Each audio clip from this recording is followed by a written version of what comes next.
Hello everyone. Today we are going to discuss section 395 and 396 CRPC reference to High Court. जब high court की निचली अदालतों में कोई ऐसा प्रश्न अंतर्वलित होता है, कोई ऐसा मामला पेंडिंग होता है उस कोर्ट के समक्ष जिससे संबंधित जो अधिनियम है, अध्यादेश है या कोई विनियम है या उससे संबंधित कोई उपबंध है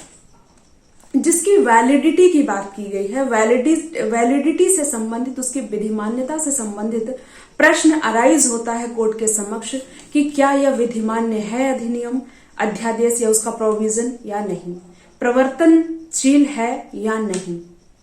तब और लेकिन उस मामले को निपटाने के लिए जिस कोर्ट के समक्ष ऐसा मैटर पेंडिंग है, कोर्ट सेटिस्फाई हो जाता है कि इस मामले को जब तक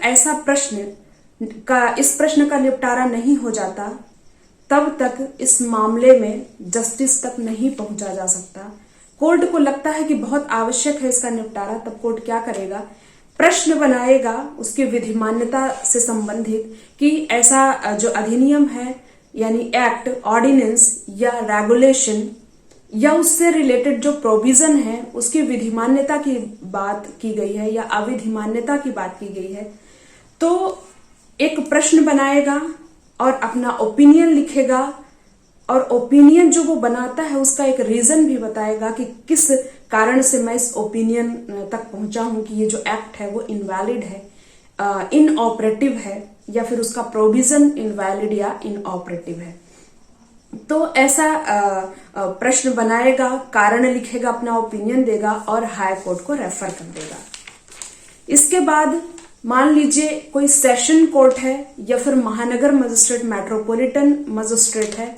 उसके समक्ष ये एक्ट, ऑर्डिनेंस या रेगुलेशन से संबंधित मैटर तो उसकी वैलिडिटी का क्वेश्चन तो नहीं है, लेकिन इनके समक्ष ऐसा कोई क्वेश्चन ऑफ लॉ अराइज हो जाता है जिसका निपटारा किए बिना उस मामले को नहीं निपटाया जा सकता जो कि उस कोर्ट के समक्ष पेंडिंग है। लेकिन वो उसी हाई कोर्ट को रेफर करेंगे जिनके अधीनस्थ वो काम करते हैं, जिनके सबऑर्डिनेट वो कोर्ट्स होती है जिसके समक्ष ऐसा मामला पेंडिंग होता है। उस हाई कोर्ट को, अपने संबंधित हाई कोर्ट को ऐसा कारण सहित अपना ओपिनियन लिख के और ऐसी वैलिडिटी की का क्वेश्चन लिख के, क्वेश्चन मार्क लगा के और उस हाई कोर्ट को रेफर कर देंगे। फिर क्या होता है कि ऐसा उन्होंने रेफर कर दिया है, लेकिन जो अक्यूज्ड पर्सन है, मामला हाई कोर्ट को रेफर हो गया लेकिन जो अक्यूज्ड पर्सन है वो उस कोर्ट के समक्ष, कोर्ट उस अक्यूज्ड के साथ क्या करेगा, या तो वो डिपेंड करता है सर्कमस्टांसेस पे और कैसा कोई घृणित अपराध, जघन्य अपराध है या फिर सिंपल अपराध है, उसकी वैल्यू पे डिपेंड करता है केस की।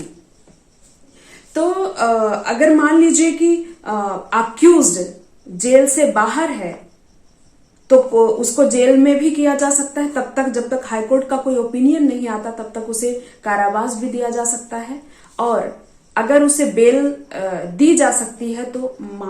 उस मामले में उस अक्यूज्ड को बेल देके छोड़ा भी जा सकता है जब तक कि हाई कोर्ट का डिसीजन नहीं आ जाता है रेफरेंस के बारे में, उसकी वैलिडिटी के बारे में। फिर हम देखेंगे सेक्शन 396। सेक्शन 396 कहता है कि उच्च न्यायालय के विनिश्चय के अनुसार मामले का निपटारा होगा। यानी जो हमने रेफरेंस भेजा है, रेफर किया है मैटर हाई कोर्ट के समक्ष या फिर सुप्रीम कोर्ट के समक्ष, तो हाई कोर्ट चाहे तो उस मैटर का जो प्रश्न है उसमें जो क्वेश्चन अराइज हुआ है कि अधिनियम या अध्यादेश या कोई विनियम, उसकी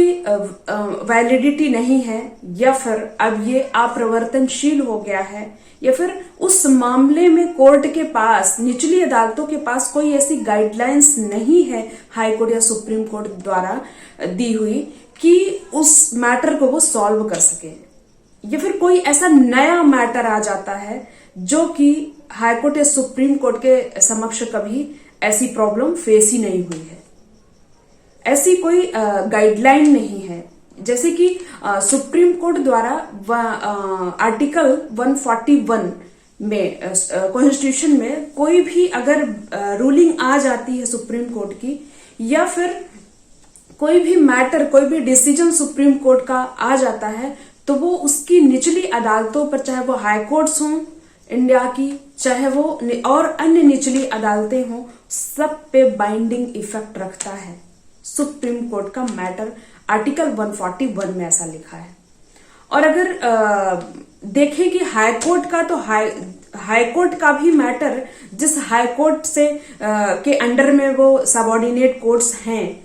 उस हाई कोर्ट का मैटर भी उन निचली अदालतों में उसके सबऑर्डिनेट कोर्ट्स पे बाइंडिंग इफेक्ट रखेगा, वैसे ही जैसे कि सुप्रीम कोर्ट का मैटर बाइंडिंग इफेक्ट रखता है हर हाई कोर्ट्स या फिर अदर कोर्ट्स पे।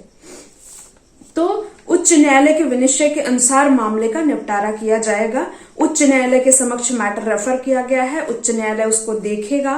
कारण को भी देखेगा, उसे जो समझ में आएगा वैसा वो उसका समाधान निकालेगा, और तब तक जो अक्यूज्ड पर्सन है, अक्यूज्ड पर्सन को या तो कारावास दिया जा सकता है या फिर बेल पे छोड़ दिया जाएगा। ऐसा किया जा सकता है। फिर सब क्लॉज 2 कहता है कि उच्च न्यायालय निर्देश दे सकता है कि ऐसे निर्णय का खर्चा कौन देगा। जो कोर्ट में आने तक का मामला हाई कोर्ट रेफर करना और जो भी कॉस्ट लगी है उसका खर्चा कौन देगा, तो ये हाई कोर्ट अपने डिसीजन में ही बता देगा कि किसको ये खर्चा वहन करना है। और जो हाई कोर्ट का जो डिसीजन आएगा उसी के अनुसार उसकी एक प्रतिलिपि हाई कोर्ट भेज देगा उस कोर्ट को जिस कोर्ट ने उससे रेफरेंस मांगा था, और फिर हाई कोर्ट का जो डिसीजन होगा उसको मानने के लिए वो निचली अदालत जिसने रेफरेंस मांगा था वो बाउंड होगी और उसी के अनुसार उसे डिसीजन देना होगा। तो ओके फ्रेंड्स, आज के लिए इतना ही। नेक्स्ट वीडियो में नेक्स्ट टॉपिक लेके आऊंगी, और तब तक के लिए आप मेरा वीडियो देखते रहिए, लाइक, शेयर और सब्सक्राइब करते रहिए।